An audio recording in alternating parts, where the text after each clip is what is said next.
listen to a young girl who was saying that the Nigerian community here is totally very angry. Thank you very much for your from our government. Was the Ijaw country of the Niger Delta of the Federal Republic of Nigeria. He went to several schools. His major academic services was at the government college to Delhi. Go gather, destroy their food. Make security camp and that other camp, Tongo camp. You don't compensate everybody.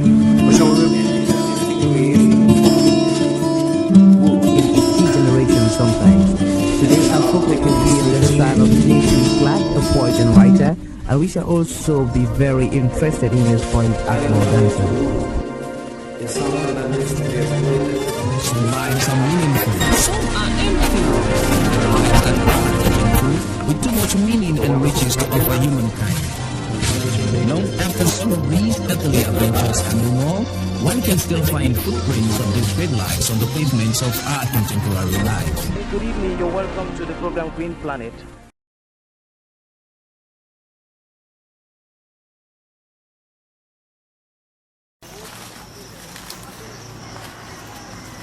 And we are on our way to see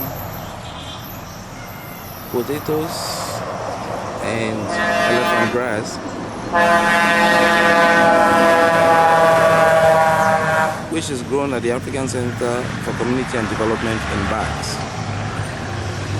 Before we get there, there are other plants that are grown together to show that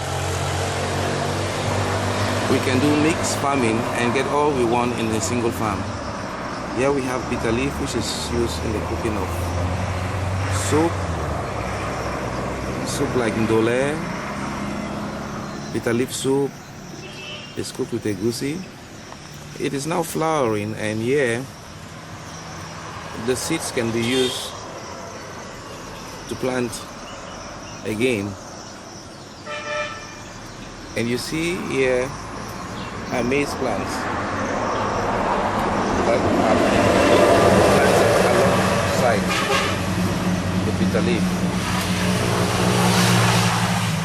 And there is the Mbongaya tree. The leaves are also used for traditional medicine, the curing of malaria, typhoid, and other ailments in Africa. And near it, we have the pawpaw plant. The pawpaw plant, the fruits are eaten, of course, and the leaves are also used in the curing of diseases like malaria, typhoid, and so on. And of course, a young okra plant is coming up. Okra, usually known as ngombo, is also a tasty soup in this part of the world. And in this demonstration, we are just trying to see that farmers can be able to have a balanced meal from their backyard. And that is what we are trying to encourage at the African Center for Community and Development.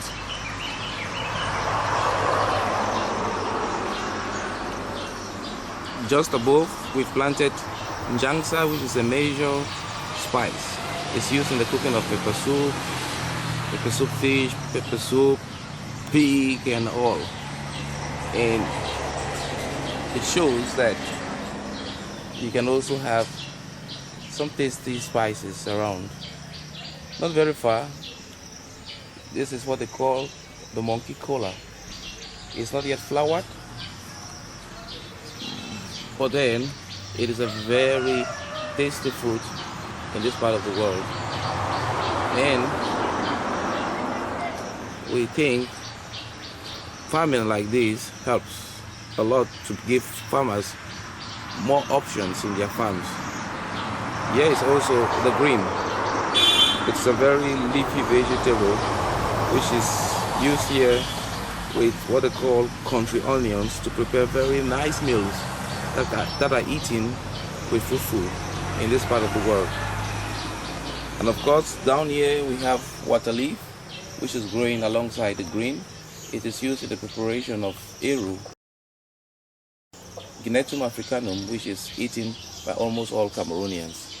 And of course, there you have the plantains, which is coming up. And what the plantain does in terms of the dietary preferences of people in Cameroon and Africa cannot be underestimated.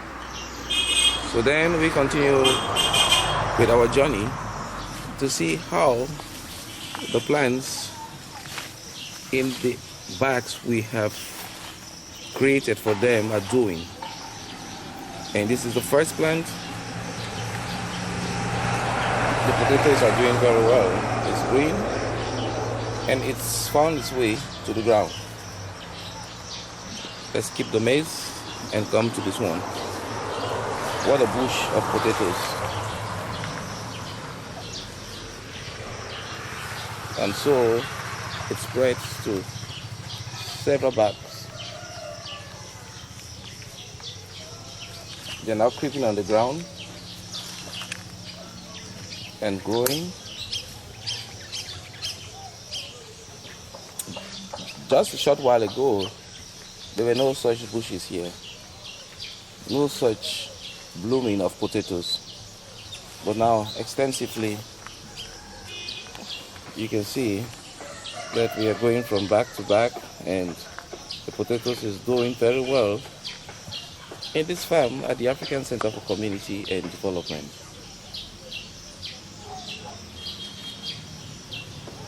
Right across is a plant that is used for blood medicine. It's also grown alongside the potatoes.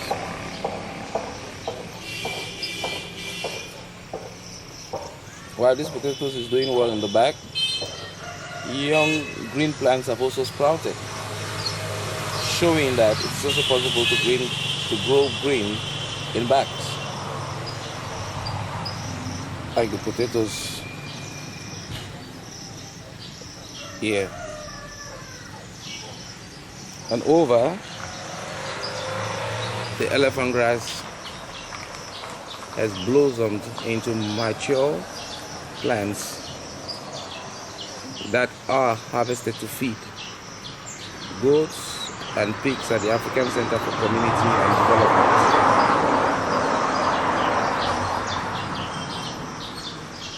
Those people who are also interested in mini livestock, like rabbits and cane rats, can do this kind of farming in urban areas where land is very hard to find or expensive, and it's difficult for people with low incomes or that are living below the poverty line to access the land. So this is a demonstration of how successful urban farming can be, as well as agriculture in general. And those are mature potatoes here. They were the first ones that were planted. And in the jiffy, it is clear that it's going to be possible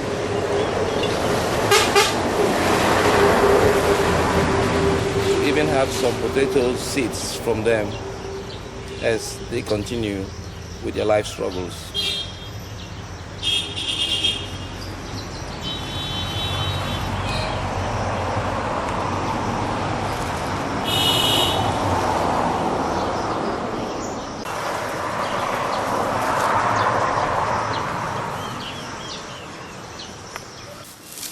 So we are in the process of harvesting elephant grass from the bags that they were planted at the African Center for Community and Development.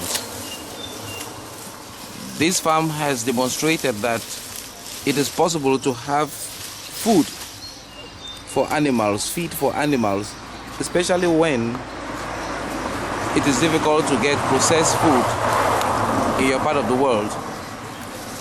It is also demonstrative of the fact that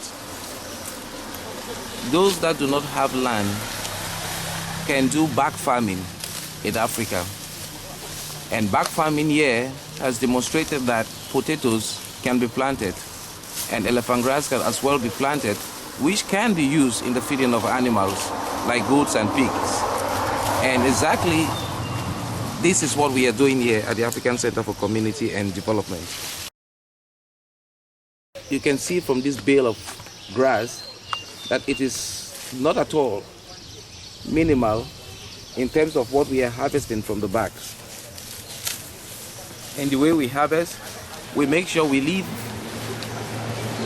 young tendrils of elephant grass that are sprouting up to see light and to grow, so that we can as well harvest them for further feeding of animals.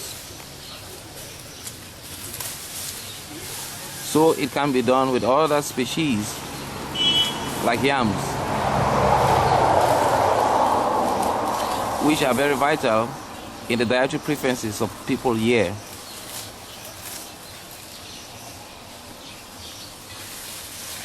With the planet's population expected to grow to 9 billion by 2050, these kind of progressive farming systems are what the African continent and the developing world should strive at achieving and at vulgarizing among multi-stakeholders within such populations.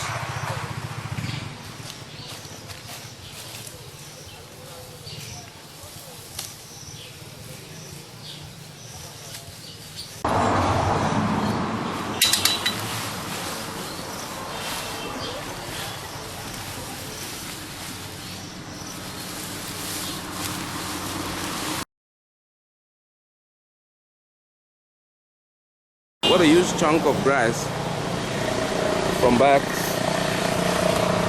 in a very small area of land. This can be done by you and many other stakeholders that are wary of planting in the cities.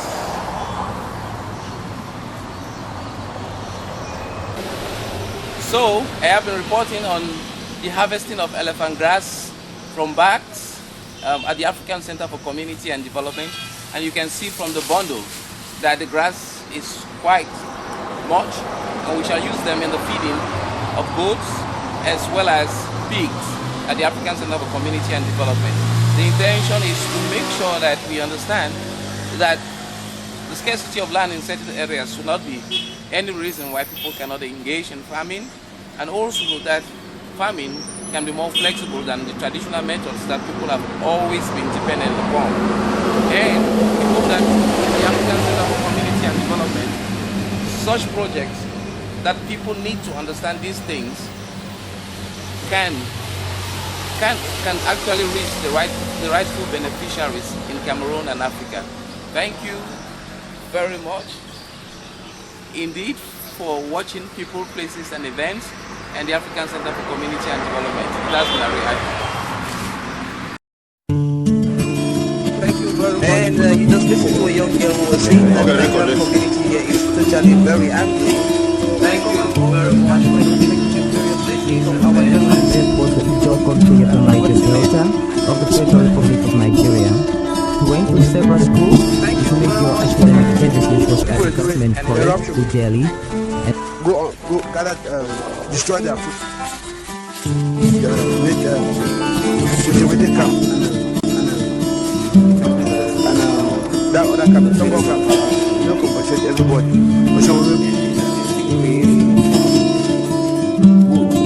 Generation sometimes. Today I'm focusing on the style of J.P. Clark, a poet and writer, and we shall also be very interested in his poem Agmo Dancing. Some lives are meaningful, some are empty. Lives that are meaningful, with too much meaning and riches to offer humankind. After some of these earthly adventures and no more, one can still find footprints of these great lives on the pavements of our contemporary life. Good evening, you're welcome to the program Green Planet.